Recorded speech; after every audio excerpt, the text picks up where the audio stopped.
Most of you aren't subscribed. Make sure to subscribe, as it helps out the channel. Without further ado, the anime opens with our MC Aizawa Azusa, a 27-year-old corporate slave working her life away without experiencing any romantic relationships. But suddenly one day Azusa collapsed due to overworking. Appearing before a goddess as a yellow orb, the goddess feels bad for Azusa, offering Azusa a carefree life with an immortal body.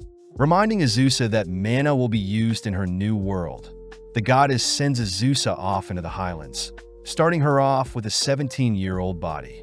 Having been dropped into a new world, Azusa is amazed she can read this world's language, spotting a home that is vacant and free to live in.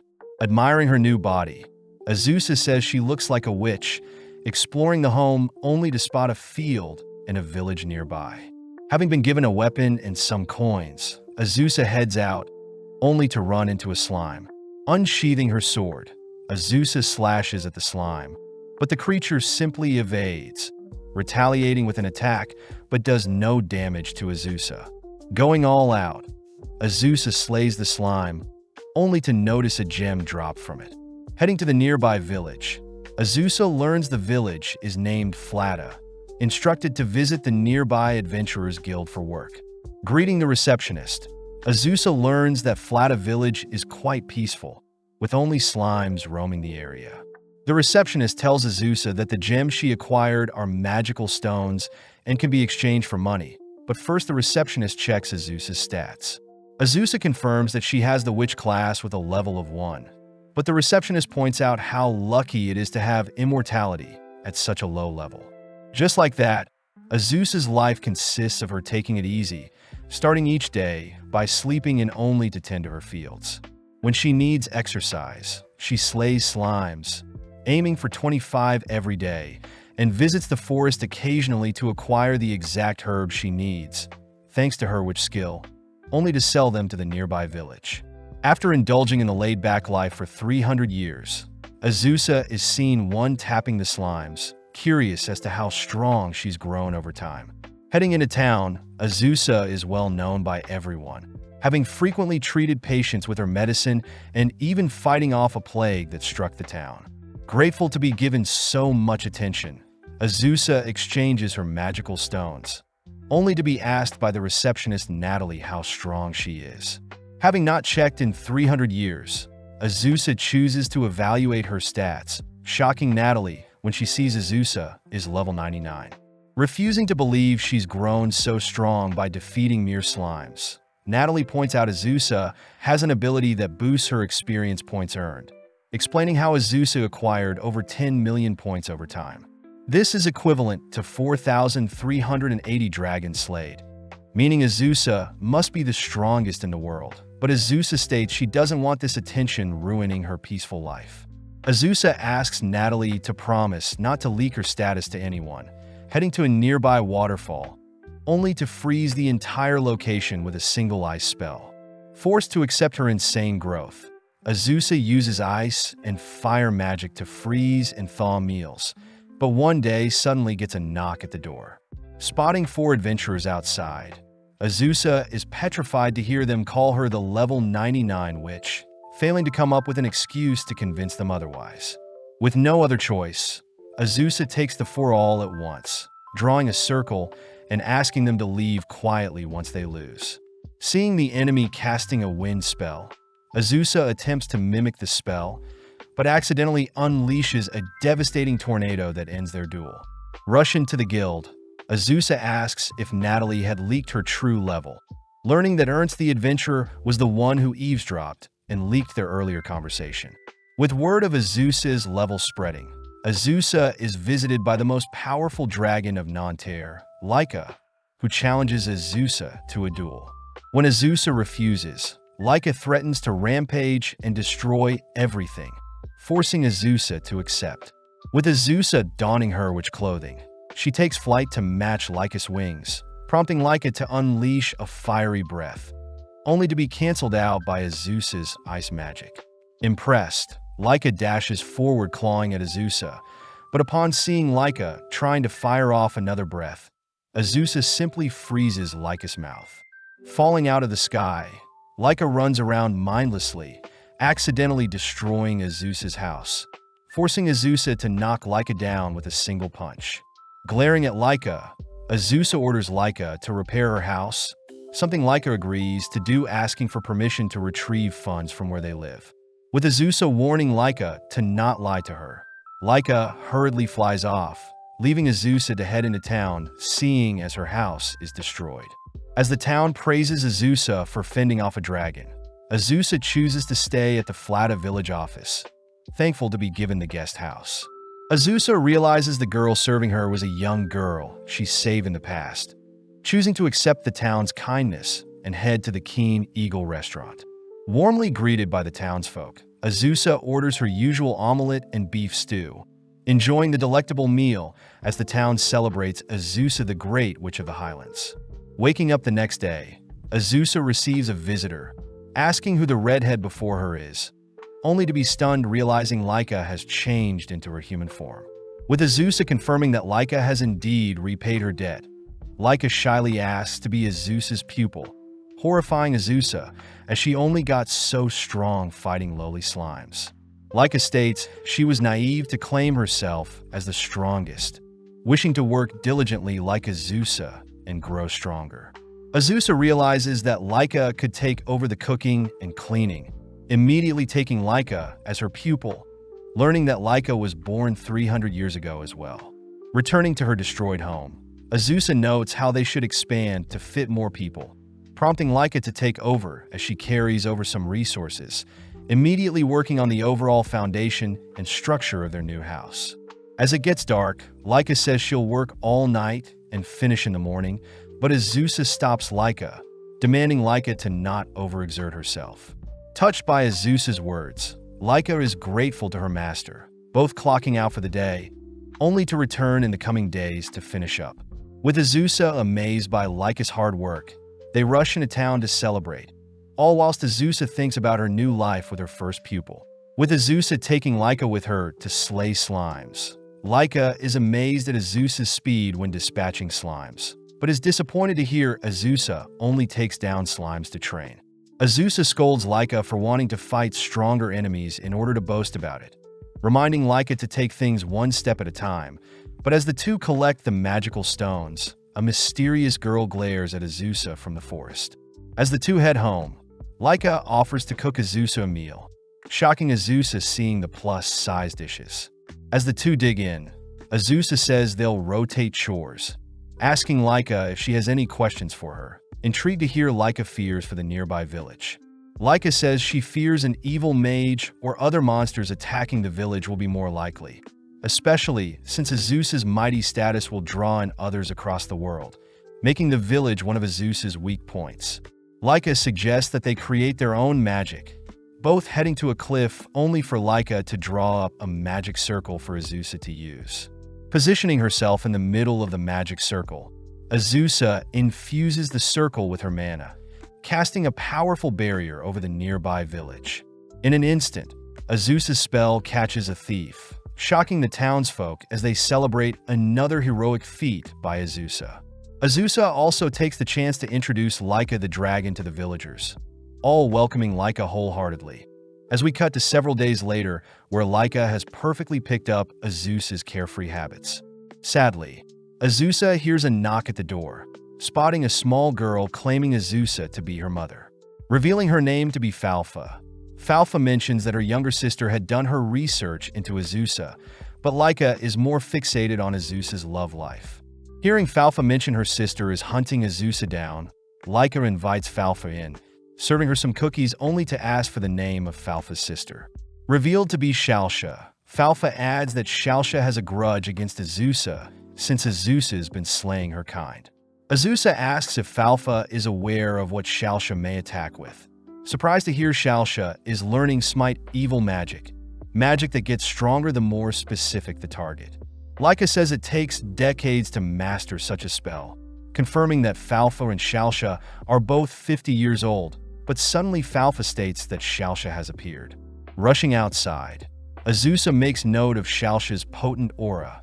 Hearing Shalsha declare she'll avenge her own death.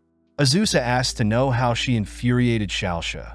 shocked to hear that Falfa and Shalsha are made from the souls of the slimes Azusa hunts, making the girls slime spirits. Seeing as Shalsha is dead set on fighting Azusa, Laika suggests Azusa blast the girl away with a tornado, but as Azusa casts her wind magic, Shalsha easily disperses the spell. With everyone shocked, Shalsha reveals her smite evil target is specifically the Witch of the Highlands, making Shalsha the perfect counter to Azusa. Getting serious, Azusa combines a red and blue flame, blasting Shalsha with a newly created black flame, but Azusa's magic bounces off Shalsha's body. Falfa mentions how Shalsha has been saving up her mana to ensure she takes out Azusa, but her magic will run out in an hour. But seeing as Shalsha is only after her, Azusa chooses to flee for her life. Sadly, Shalsha negates Azusa's flight magic, preparing a lethal spell all whilst the others watch. With Azusa accepting her demise, Laika transforms, intercepting Shalsha's attack, declaring that no one will touch her master. As both Shalsha and Laika prepare to battle, Laika rushes Shalsha with her claws, surprised to see Shalsha suddenly faint when Laika nudges her. Having brought Shalsha back to her home, Shalsha awakens, disappointed having to rely on her enemy's kindness. Leaping out of bed, Shalsha prepares to strike Azusa down, but realizes she has run out of mana, cursing herself for being so weak. Azusa points out that at least Shalsha will have a reason to live now that Azusa is still alive, confusing Shalsha as to why Azusa would help them. But Falfa finally speaks up.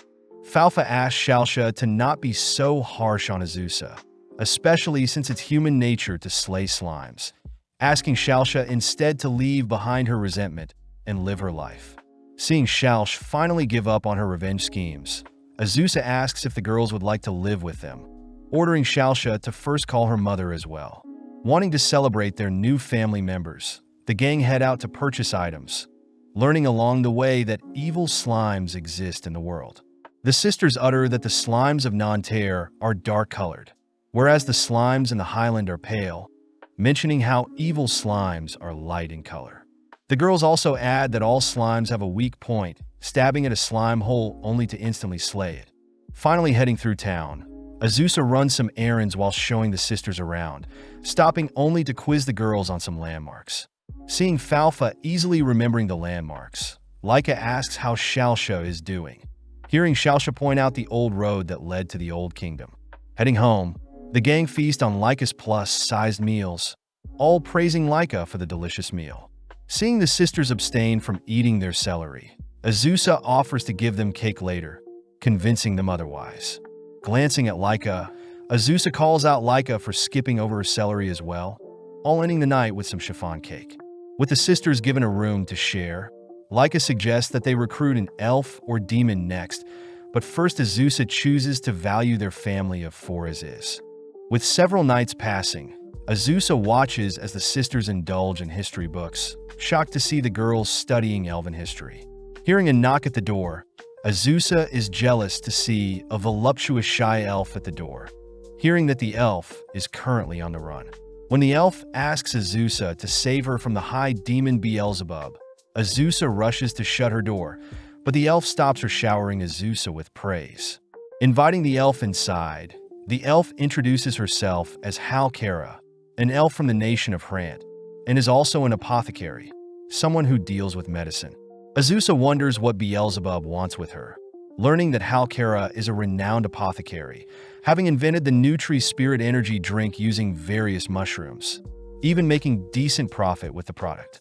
Apparently, one day, Beelzebub herself tried out the energy drink, but fell ill as the energy drink was rumored to be poisonous to demons, and has ever since chosen to hunt down and pay back Halkara for making the concoction. With Halkara begging for Azusa's help, Azusa agrees, giving Halkara the new title of Azusa's second pupil. But first they need to find more fitting clothes for Halkara. Getting to work, Azusa places a protective barrier over their home, serving Halkara a standard meal that brings her to tears. Halkara reveals she had to survive on tree nuts while she was fleeing, grateful to be fed a hearty meal, only to head out to gather herbs with Azusa. Getting to work, Halkara chooses to only pick mushrooms, mentioning how she specializes in mushroom picking, pointing out how to remove the poison from said mushrooms. Heading to a nearby river, the girls grill some of the mushrooms, prompting Halkara to serve them with some fermented soybean sauce, something Azusa notes smells like soy sauce. As the girls indulge in the mushrooms, Azusa mentions how they should bring the others next time, suddenly spotting Halkara acting all giddy. Weirded out, Azusa realizes Halkara ate some poisonous mushrooms, having accidentally mixed one of the herbal mushrooms for an edible one. Sadly, Halkara reveals the side effect of the poisonous mushroom to be stimulation of the body and mind, making her laugh uncontrollably whilst also feeling lewd. Immediately leaping back, Azusa watches as Halkara begs to play, but Azusa instead blasts Halkara with a spell. That night, Halkara serves the others her mushroom dishes, apologizing for her lewdness earlier, but luckily Azusa had blasted Halkara with a neutralizing spell before things got spicy. With everyone appreciating Halkara's mushroom dishes, Azusa takes Halkara to slay some slimes with her, jealous at Halkara's peculiar techniques. Even walking through town, Halkara draws the attention of men, but Azusa finds it weird that the girls are glaring at Halkara, both heading to check out some quests at the guild. Natalie informs the girls that a generous-looking quest was added recently, having been created by Beelzebub herself, and asks for a voluptuous apothecary elf in exchange for 15 million gold. That night, Azusa deduces that Beelzebub putting up the quest must mean she is aware of Halkara's location, asking Laika to evacuate the sisters elsewhere. With Laika and the sisters immediately heading off, Azusa hopes her barrier will buy them some more time, watching as Halkara downs an energy drink to stay active. Azusa scolds Halkara for drinking so many energy drinks and eating dinner without her, but Halkara swears that she did no such thing, both suddenly turning their attention to a strange-looking fly. Azusa remembers Beelzebub is Lord of the Flies, suddenly hearing a demonic voice call out to them, only to watch as the fly transforms into Beelzebub herself. With Halkara immediately bowing her head to submit, Azusa states she knows Beelzebub had lived alongside everyone the same time Halkara moved in, having needed to confirm that Halkara was the apothecary she was looking for. Grabbing onto Halkara, Beelzebub demands Halkara do what she says, but Azusa interjects stating that they should have a duel to settle this dispute. Laughing gleefully, they both agree to head outside, but as Beelzebub spreads her wings, she accidentally flies too high, ultimately getting zapped by Azusa's barrier. Hearing Beelzebub refuse to give up, Azusa suggests that they reschedule their duel, but out of nowhere, Beelzebub begins to quiver, suddenly falling unconscious. Placing her in one of the beds, Azusa prepares a healing spell, wondering if healing magic would work on a demon, but is relieved to see Beelzebub's pain go away. Waking up, Beelzebub thanks Azusa for saving her, asking to have more of Halkara's energy drink when she is better, confusing Azusa. Beelzebub reveals that Halkara's energy drink helped her pull an all-nighter, and it was ultimately her stress that caused her fever, not the drink itself. Additionally, the Nutri-Spirit energy drink is loved by the devil and all demons alike, relieving Halkara, but this news annoys Azusa. The next morning, Halkara explains everything to the others, revealing that she will continue production of her drink in their current province. Hearing that Halkara wants to remain as Azusa's pupil, Azusa has no problem suddenly hearing Beelzebub asking for a rematch when the time comes. Beelzebub says she'll teach Azusa how to summon her, but first teaches the sisters some history on demon society, only to become flustered hearing the sisters asking about Beelzebub's love life.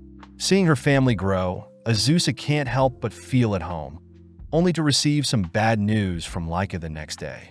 Flashing back, we see a younger Laika spending time with a redhead, waking up before she can remember anything else.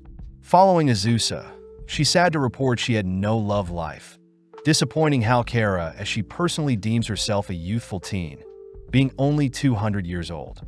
As for Falfa and Shalsha, they both admit that they love Azusa, all sitting down for the breakfast Laika prepared for them. Before they dig in, Laika announces that she'll be returning to her hometown, worrying everyone as they ask to know why. Before Azusa can jump to conclusions, Laika states that she'll be attending her older sister's wedding, inviting everyone to come along. Gladly accepting, they all set off towards Mount Rocco, Laika's hometown. Seeing Halkara being air-sick, they make a pit stop near a river, only to continue their journey only to stop near a volcano. Having arrived at the first venue, the gang are amazed to see a gathering of red dragons. But suddenly, some acquaintances greet Laika, girls that Laika used to go to an all-girls school with. Heading to meet Laika's parents, Halkara accidentally gets mistaken for food, fighting for her life to survive. Reuniting with their daughter, Laika's parents thank Azusa for taking her in, introducing everyone to Layla, Laika's older sister. Halkara takes the chance to ask how Layla fell in love. Happy to hear it took 80 years for Layla to fall in love with her childhood best friend. With Azusa hoping that everything goes well for Layla, a sudden swarm of blue dragons appear, all blasting the surrounding area with their ice breaths. Laika reveals that blue dragons are from the Haint province and have come to crash the wedding, spotting Flatort, renowned as the bully queen of the blue dragons. Flatort voices how jealous she is not to be married even after 400 years, stating that she'll freeze over the nearby volcano. But this forces Laika's father to call for an all-out war. Seeing as it's too dangerous, Azusa suggests that they all flee, spotting Halkara playing dead, but snaps out of it when a dragon approaches. Running through the battlefield, Azusa carves a path for the gang to flee, all whilst Laika and Flatort exchange some insults. Having heard enough, the two begin brawling, all whilst Azusa and the others watch from a safe vantage point. Knowing that she shouldn't intervene in other families' affairs, Azusa chooses to lay low, but upon seeing a blue dragon attempt to freeze them, Azusa switches gears. With a single kick, Azusa sends the stray dragon flying, asking Halkara to take the sisters elsewhere, while she personally assists the red dragons. Following Laika, she and her father seem to be cornered, only to spot a hail of fireballs drawing the surrounding blue dragons elsewhere. Revealed to be Azusa, Azusa makes quick work of a dragon, watching as the surrounding dragons simultaneously unleash their ice breaths. Erecting a fire barrier to defend, Azusa speeds towards the attacking dragons, instantly pummeling them all to the ground. Spotting Flatort nearby, Azusa dashes in for a lethal kick, surprised to see Flatort tank the blow. Seeing Flatort firing off an ice breath, Azusa simply counters with a fireball, followed up with an axe kick that sends Flatort plummeting out of the sky. With the remaining blue dragons fleeing, the red dragons celebrate a successful victory, but Laika remembers that Flatort has still sent a separate force to freeze their nearby volcano. Heading to the nearby hot spring town, Laika is worried the tourists may indirectly get hurt by the dragon's dispute, reassured by Azusa that everything will run smoothly for her sister's wedding. Hearing commotion nearby, our duo rush up some stairs, spotting a flock of blue dragons bound to the ground by some dark magic. Realizing it to be the work of Beelzebub, Beelzebub mentions how she frequents the hot springs in town, annoyed when she stumbled onto some blue dragons threatening to run amok in town. Laika is amazed that Beelzebub bound 5 blue dragons with a single spell, learning that Beelzebub has lived for 3,000 years, reminding Beelzebub of her rematch with Azusa. Azusa takes the chance to thank Beelzebub, flustering her as she's showered with praise, only for the gang to return to the others. With Beelzebub helping to bind the other blue dragons, allowing Laika to order Flatort to return to her human form, handing Flatort a bill to cover all the damages and medical bills for the injured. Seeing Flatort refuse at first, Laika states Flatort will remain bound until she accepts, ultimately forcing Flatort to agree. Additionally, Azusa takes the chance to ask Flatort to sign a treaty for the blue and red dragons to get along, forcing Flatort into submission when Azusa gives off a menacing glare. With Beelzebub personally standing witness to the agreement of the treaty, Flatort feels defeated, exciting Azusa as she graciously thanks Beelzebub with another hug. Moving on to the second party, Azusa notices all the red dragons take their human form, but gets worried seeing Halkara stumbling around with booze in her hands. With Beelzebub joining the conversation, they all watch as Layla and her groom appear, all dazzled by Layla's beauty. Layla is glad to see Laika make so many friends, happy to hear Laika wish her the best, but is more surprised seeing Flatort giving her blessings as well. That night, Azusa and Laika catch some fresh air, leading Laika to request something from Azusa. As Laika rests on Azusa's thighs, she mentions how Layla would also comfort her when her parents scolded her, grateful that Azusa will now take care of Laika in Layla's place moving forward. With both girls returning to the party, they're disappointed seeing Halkara completely sloshed, forcing Beelzebub to hoist her away. Seeing Azusa has returned, Beelzebub suggests they all indulge in the hot spring, cutting to later that night where the girls all decompress. Azusa points out how Beelzebub is like an older sister. Flafa and Shalsha are her daughters. Laika is her younger sister, and Halkara is the troublesome junior. Having returned home, the gang find it strange hearing Halkara asking to do her chores earlier in the week, all convinced that Halkara has finally decided to move to Nazcute. With Halkara returning late that night, the gang throws Halkara a final goodbye party, but Halkara reveals that she is simply building another factory in Nazcute. With days passing, the gang notices Halkara always leaving bright and early only to come home late, something Azusa orders Halkara to avoid, but Halkara can't help it. Apparently, a ghost had appeared near her factory, and her factory is low on workers, creatures known as bound or separated spirits. Ghosts normally pass away and can't leave their home, prompting Halkara to beg Azusa to help her, something Azusa can't refuse seeing her adorable pupil desperate. The next day, Azusa makes use of a summoning circle, accidentally summoning Beelzebub into the bathtub instead of the summoning circle. When Beelzebub is asked to help out with removing the ghost, the sisters charm Beelzebub into agreeing, all waiting until night only to head to the town of Nazcute. At first glance, Halkara's factory is quite creepy, especially with the weird cat statue she placed outside. Nonetheless, Beelzebub takes the lead, allowing Azusa to hold her hand, followed by Halkara tagging along. With our trio heading to the most common room of the ghost sighting, Beelzebub gets annoyed seeing how cowardly Azusa and Halkara are, ordering the ghost hiding to show herself. As Beelzebub threatens to incinerate the entire factory if the ghost refuses to appear, Beelzebub spots a chair moving, rushing over to apprehend the ghost. Turning on the lights, the girls greet Rosalie, the ghost of a girl who took her own life. Rosalie revealed that when she was alive, she was a noble, kind, and polite person, but after being sold off by her parents, Rosalie gave up on life and ultimately became a ghost. Azusa asks what Rosalie plans to do with the rest of her life, annoying Beelzebub when Rosalie says she doesn't know. Instead, Beelzebub offers to erase Rosalie from their world. Rosalie quickly begs for her life, stating that she won't bother Halkara and her duties, but Rosalie points out she is unable to leave the factory.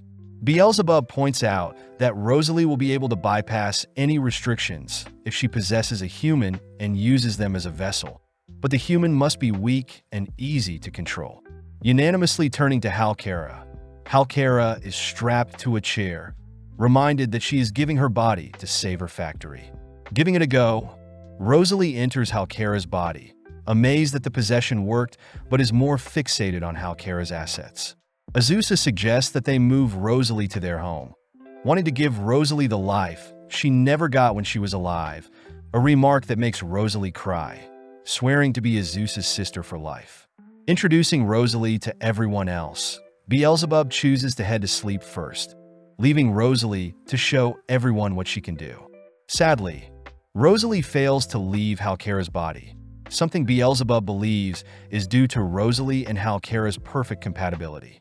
Beelzebub points out that Halkara will lose her body if Rosalie spends too long in her, and sadly Rosalie can't take her life since it would mean Halkara will pass as well.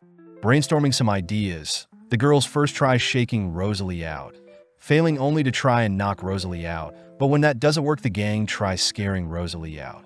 Up in the sky, Laika flies Rosalie up very high, trying to scare Rosalie out, but she fails to separate from Halkara's body. Next, Laika flips upside down, dumping Rosalie to fall to her doom, but catches her before she hits the ground. Trying various tactics, the gang tries scaring Rosalie with demonic summons, tying and sending her down a river, and even getting a priest to try and separate them, but ultimately no luck. Seeing as they're running out of time, Azusa wonders if Halkara will return if Rosalie is put to sleep, pouring a glass of wine only to have Rosalie drink it. In an instant, Rosalie knocks out, allowing Halkara to reclaim her body, having not remembered anything since she was possessed. Now all the gang needs to do is wake Rosalie up as well, prompting Beelzebub to toss Rosalie into an ice bath, ejecting Rosalie from Halkara.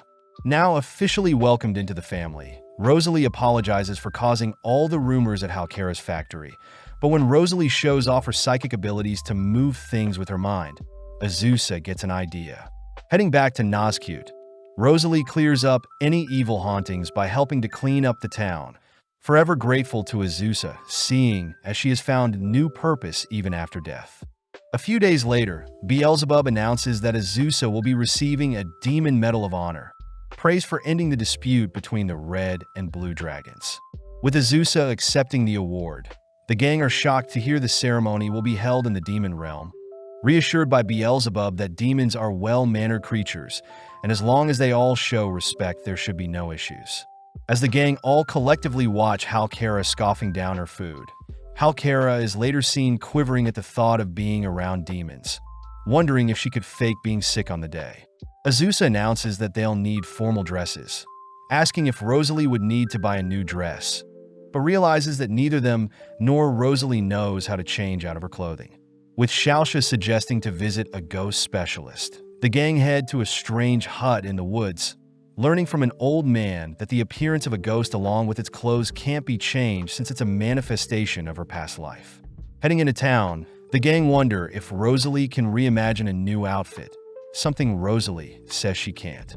When Rosalie reassures everyone she'll be fine wearing the same clothes for the rest of her life, Azusa asks Rosalie to be more honest with herself, happy to hear Rosalie would like to wear a dress like everyone else. Getting to work, Azusa makes use of her create magic spell, working through the night to come up with a solution for Rosalie. The next morning, Azusa asks Rosalie to imagine herself wearing a dress, asking Rosalie to believe in her. With days passing by, Rosalie imagines a world where she has donned the dress Azusa has shown her, giving Azusa space to work on a new spell, only to have Rosalie and herself stand in different magic circles with the dress placed in the middle. Channeling mana into the magic circle, Rosalie is encased with magic, re-emerging with an outfit change fit for a ceremony. Azusa says she had worked on a spell that changed her image of Rosalie, but suddenly a massive floating creature appears, having been called by Beelzebub to pick up the girls for the ceremony. Beelzebub mentions their ride is a Leviathan, all amazed to see the creature house a building on its back. As the gang explores the luxury rooms provided, Beelzebub is proud to announce they have their own hot spring, but suddenly demands to know why one of her employees is slacking off. Apologizing and introducing herself as Vania the Leviathan, Vania gets dressed all whilst Beelzebub warns the gang not to bathe in the demon hot spring too long as the waters will melt them. Meeting back up with Vania, Vania reveals that her older sister Fatla is currently carrying them, and that Fatla and herself normally take turns to transport passengers and serve the guest meals. Vania takes the chance to announce their meals will primarily be poultry, all admiring the surrounding view as Beelzebub wraps up a tour of the building. As they all head to dinner, Vania serves up various poultry and vegetable dishes, impressing everyone as they admire the valuable ingredients used to create such dishes. With the gang decompressing in the hot spring, they all head to bed, but outside we spot Rosalie admiring the view. Looking off into the endless abyss that is the demon realm, Rosalie notices Halkara has woken up, having wanted some fresh air. Rosalie thanks Halkara once again for helping her explore the greater world, but Halkara reminds Rosalie that their family and such things are natural, heading off to take another bath before going to bed. The next morning, Azusa is glad to see everyone in such high spirits, horrified upon learning that Halkara was last heard visiting the hot spring while sleepy. Luckily, Halkara had fallen asleep under the bed. Cutting to later that morning, where Beelzebub introduces everyone to the royal capital of Vanzeld, mentioning how the gang will first meet the Demon King before the ceremony. Scared stiff, Azusa double-checks she wasn't hearing things, horrified upon confirming that they're heading to meet the Demon King now.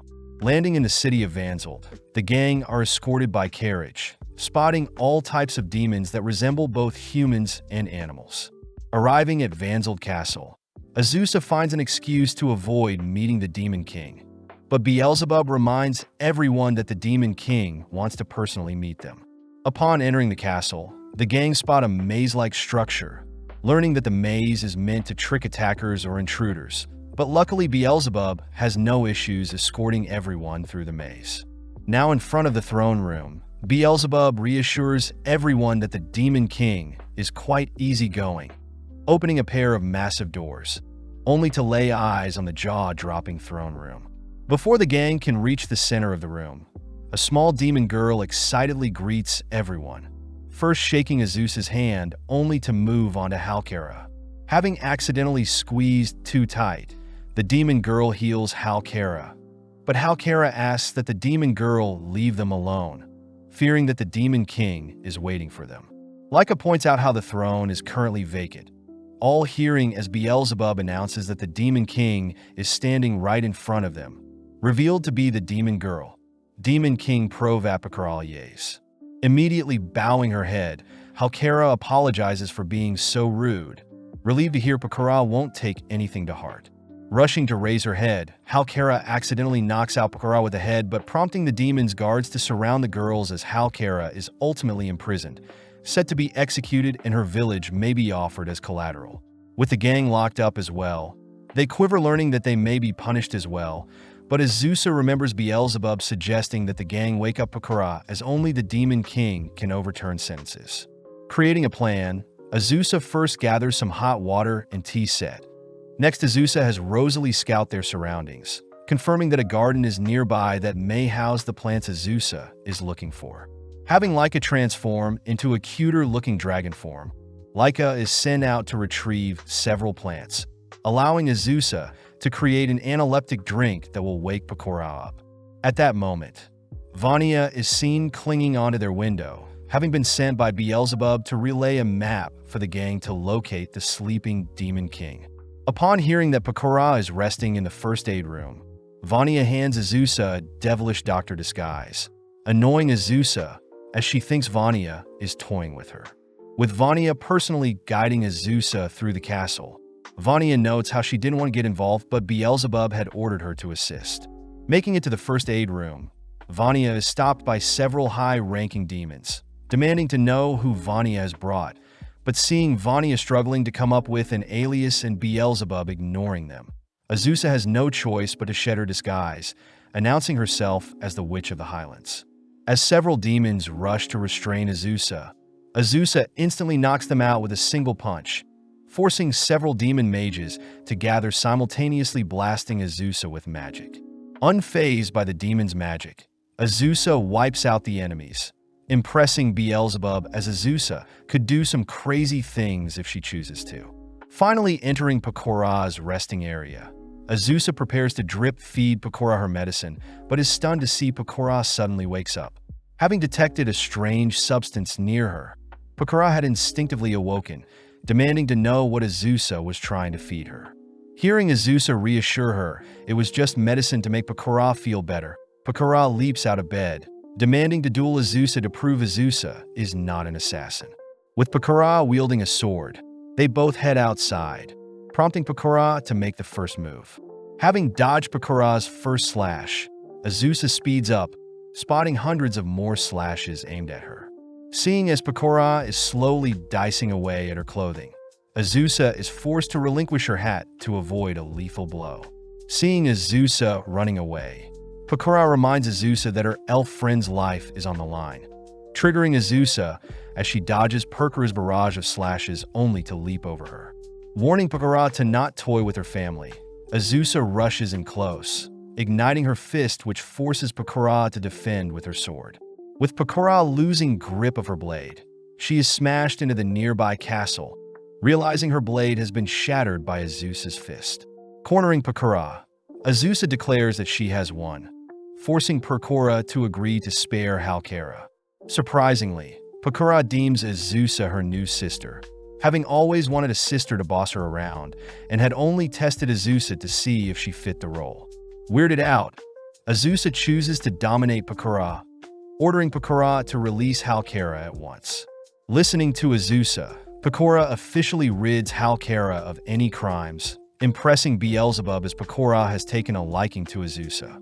Sitting down for some tea, Azusa is forced to listen to Pakura recount dreams of one day serving someone, annoyed that Beelzebub refused to talk down to her. Pakura takes the chance to ask Azusa to give her a kiss, wanting to recreate a love scene between a tale of two sisters sharing their affection. But Azusa states she can hug Pakura at most. Choosing to beg, Pakura ultimately convinces Azusa to kiss her cheeks. But when Azusa performs the kiss, the others suddenly stumble into the room, accusing Azusa of fiending over girls. Pissed, Pakura orders the execution of Azusa's party for ruining the mood. But the sisters take the chance to ask for a kiss of their own, prompting the sisters to kiss Azusa in return. Seeing Azusa hugging everyone, Pakura concedes, clasping onto Azusa, only to reveal the ceremony tomorrow has a surprise for them. The next day, various prestigious demons gather for the ceremony, amazing the girls as they dress to impress.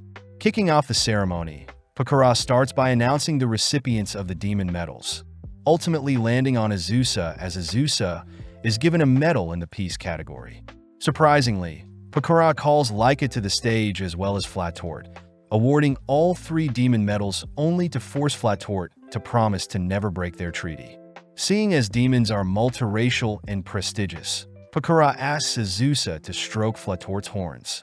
Seeing Flatort agitated, Azusa learns that blue dragons only allow their masters to touch their horn, but seeing as it is to hold up their peace, Flatort gives in. Kneeling down, Flatort feels ashamed to allow Azusa to touch her horn, declaring that she has now submitted to Azusa herself. That evening, the gang ride back on the Leviathan, noticing that Fatla is now serving them.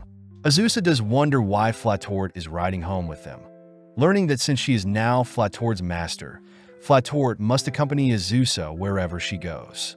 As Fatla returns with some drinks, she accidentally trips, forcing Flatort to intercept, getting doused in order to protect Azusa. Heading to clean off, Azusa hears that the blue dragons normally serve dragon knights, swearing complete loyalty to their masters. Seeing Flatort so lifeless, Azusa orders Flatort to live for herself, stating that Flatort is finally free from her ancestry. Heading outside, Flatort asks Azusa to spoil her with some head pats, annoying Laika as she drags Flatort away from Azusa. As Laika and Flatort fight, the others listen in on their bickering, all whilst Azusa thinks about how they have a new family member. On a bright and sunny day, Azusa enjoys the peaceful atmosphere, only to hear Laika and Flatort fighting downstairs. Heading downstairs, Azusa demands to know what all the commotion is about, learning that the girls had simply been arguing over whose cookies were better. Rosalie explains that since the girls swore to never fight physically, they choose to face off with their cooking, leaving Azusa to decide the victor. Upon tasting both of their dishes, Azusa states both are equally as good, but off to the side, the other girls suspect that dragon girls get quite angry after not eating fresh meat in a while. At that moment, Natalie visits, mentioning how there is an overabundance of longhammer boars roaming the Nika forest, showing them a quest involving said boars that normal adventurers can't accept. At first, Azusa refuses since she doesn't need any more money, but Natalie mentions how boars aren't monsters and are instead animals that can be harvested for meat. Eager to eat meat, Flatort and Laika beg Azusa to accept the quest, something Azusa can't refuse as it'll make the dragon girls less agitated around each other. Immediately setting out to the Nika forest, Flatort and Rika are in high spirits, but Azusa notes how the terrain is steep, favoring the boars. Having left the more frail girls at home, Rosalie appears to report her findings up ahead, mentioning how there are 15 boars gathered near a river. Brimming with excitement, Flatort rushes towards the direction of the boars, but ends up getting caught by the various branches, annoyed that her clothes are getting in her way.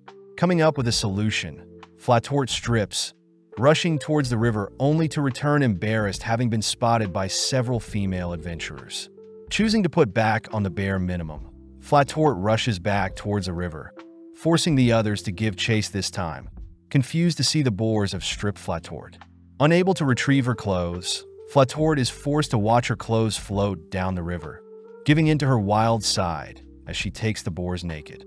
As Azusa and the other girls join in, they rack up a pile of boar corpses, all sitting down to devour some roasted boar steaks. Happy to see the dragon girls satiating their urges, the gang spot Beelzebub and Vania flying by, having been sent to check out the boar situation as well, but instead retrieve Flatort's lost clothes. Seeing as there is enough for the entire family, Azusa holds a little gathering, all devouring the infinite supply of boar before them. That night, whilst everyone is fast asleep, Azusa speaks with Laika and Flatort, happy to hear the girls have calmed down after their boar hunt. Azusa learns that the girls were initially fighting to see who could spend the night with her, resolving said issue by allowing both girls to share the bed with her. Azusa states that she'll play the role of the big sister. Flatort is the middle sister, and Laika is the younger sister. As the girls head off to sleep, Azusa awakens in the middle of the night, noticing the dragon girls have vanished only to discover they've snuck off to have a midnight snack. Heading over to Halkera's Nazcute factory the next day, Azusa is praised for helping out at the factory, overhearing some of the workers mention that someone is impersonating and claiming to be the Witch of the Highlands. Reporting the news to the others, the girls immediately call the execution of this imposter, but Azusa says she simply wants to point out the wrongdoings of this impersonator. Splitting up, Azusa and Laika head west, noticing some sort of event happening, but Laika suggests they visit a tavern to get some intel. Upon entering the tavern, the girls are called pigs by the owner, realizing the theme of the bar is for sadistic women to insult their customers, something that their customers deeply enjoy. When Azusa asks the store owner for some intel, Azusa and Laika are forced to work a bid in exchange for the information, both taking turns insulting the customers.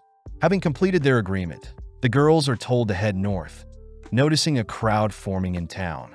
Upon confirming that the crowd have gathered around the impersonator, the girls listen in as an older lady claims herself to be the Witch of the Highlands, yet she is unable to give the crowd any medicine. Taking center stage, Azusa calls out the old lady's lies, demanding the lady challenge her, but suddenly realizes the old lady has fled. With Laika helping track down the lady, Azusa chooses to cast a binding spell, forcing the imposter to shed her disguise, revealed to be a young girl. Returning to her home, the young girl introduces herself as Ino the Witch, someone who also dabbles in medicine creation.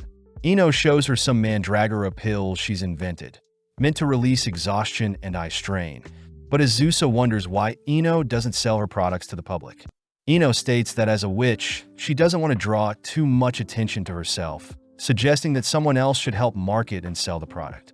Laika points out how inconsistent Ino is, wanting to remain humble as a witch yet make a living by selling her product, but Azusa helps clear up the misunderstanding. Azusa states that although Ino is a witch, she is still human, meaning her contradictory morals are to be expected. Amazed that Azusa understands her, Ino cries that she wants people to recognize her talents, wishing for the day a bronze statue of herself is created in her hometown. Happy to see Ino so honest, Azusa chooses to help Ino out, cutting to the next day where the gang visit a marketplace, spotting Ino all dressed up to sell her product, having disguised herself to avoid the stage fright. At the same time, Azusa spots Laika and Flatort selling her cookie for profit as well, weirded out to see the sadistic tavern owner has set up shop as well. With Ino's store popping off, we cut to several days later where Azusa is happy to hear Ino's pills are slowly growing in popularity, making Halkera wonder if there is a business opportunity to be made.